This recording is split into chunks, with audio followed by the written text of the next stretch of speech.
Good afternoon, class. I'm Aya. I'm Lindsay. I'm Eunice. And today we're going to be presenting about the critical challenge in modern healthcare, which is biofilm formation on medical devices and the severe implications it has for infection, patient safety, and device failure. So, when you're in the hospital, medical devices like catheters, pacemakers, and IVs can be life-saving because these devices help monitor, treat, and support patients during their recovery. But for some patients, these devices can also become a breeding ground for dangerous infections. So these tools aren't essential, but these tools are essential, but they can also become the perfect environment for harmful bacteria to grow.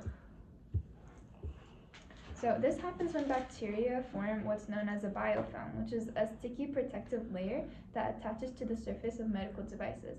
Biofilms can form on almost any surface of the body. That includes catheters, pacemakers, and prosthetics. And when a biofilm takes hold, then it's really hard to remove it. So why exactly are biofilms so dangerous? And what does it mean for patient health and recovery? Okay, so let's break it down. A biofilm is essentially a community of bacteria that sticks together on a surface, like the inside of a catheter, and secrete a slimy protective film, later made with proteins, sugars, and other substances. The biofilm acts as a shield for the bacteria, which makes it harder for it to treat with antibiotics. The problem is when the bacteria forms a biofilm, they become invisible to the immune system, and the typical antibiotics we rely on aren't as effective against them. This means that a simple infection can turn into a persistent chronic condition that's much harder to treat. In fact, according to a recent study by insert name, two common bacteria like staph and pseudoaeryngus are particularly notorious for forming biofilms on medical devices. These bacteria are involved in large range of infections from skin infections to life-threatening bloodstream infections. In fact, biofilm-related infections are not just difficult to treat, they can also lead to serious complications like pneumonia, bloodstream infections, and even organ failures. For example, staph can cause endocarditis, an infection of the heart valves, and pseudomonas, that's wrong, is often responsible for pneumonia, particularly in patients with weakened immune systems or those who have hospitalized for long periods of time. These infections can also significantly extend hospital stays and lead to more surgeries. Now let's talk about the impact of these infections on patients. Imagine you're already in a hospital recovering from surgery, and then you develop a biofilm-related infection. The consequences are devastating. So for patients, the impact can be life-altering, and biofilm infections can complicate recovery, and in some cases, it requires removal or replacement of the medical device. And the costs associated with these infections are really high, and patients often need extended treatments and additional hospital care. And it's just a mess that nobody would want to deal with. So biofilm infections can significantly delay a patient's recovery. In some cases, patients need to have their medical devices removed or replaced entirely, and that can lead to further complications, longer hospital stays, and additional surgeries, as was mentioned before. And it's not just a physical impact, it's emotional too. Patients may face prolonged periods of illness, more pain, and sometimes the fear that their recovery isn't going to go as planned. And the financial burden is also a major concern. So, according to Amity, biofilm infections contribute to prolonged hospital stays, which in turn increases the cost of care. The financial strain isn't just on hospitals, but it's also on patients and their families who might struggle with the extra cost and emotional toll of extended treatment.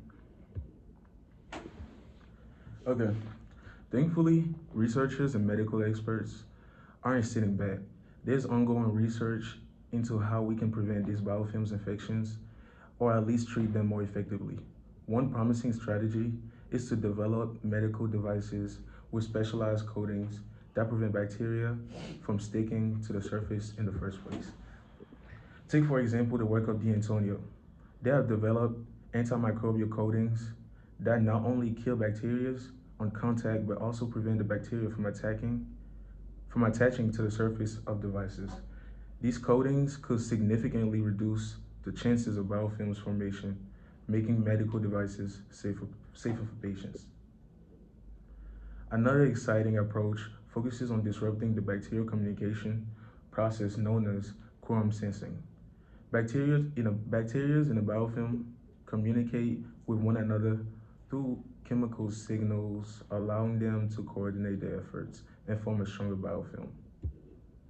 Researchers like Kumar suggest that by targeting quorum sensing, we could prevent bacteria from ever forming a biofilm in the first place. By blocking the communication, we stop them from coordinating the formation of this protective layer, which will make them much more vulnerable to treatment. As promising as these strategies are, the fight against biofilm-related infections is far from over. There's still so much to learn about how biofilms form, how to treat them, and how to prevent them from reoccurring. But what gives us hope is the fact that new treatments and innovative materials are emerging. With more advanced research, we have the potential to significantly reduce the number of infections related to biofilms, leading to a better outcome for patients and reduced strain on healthcare systems.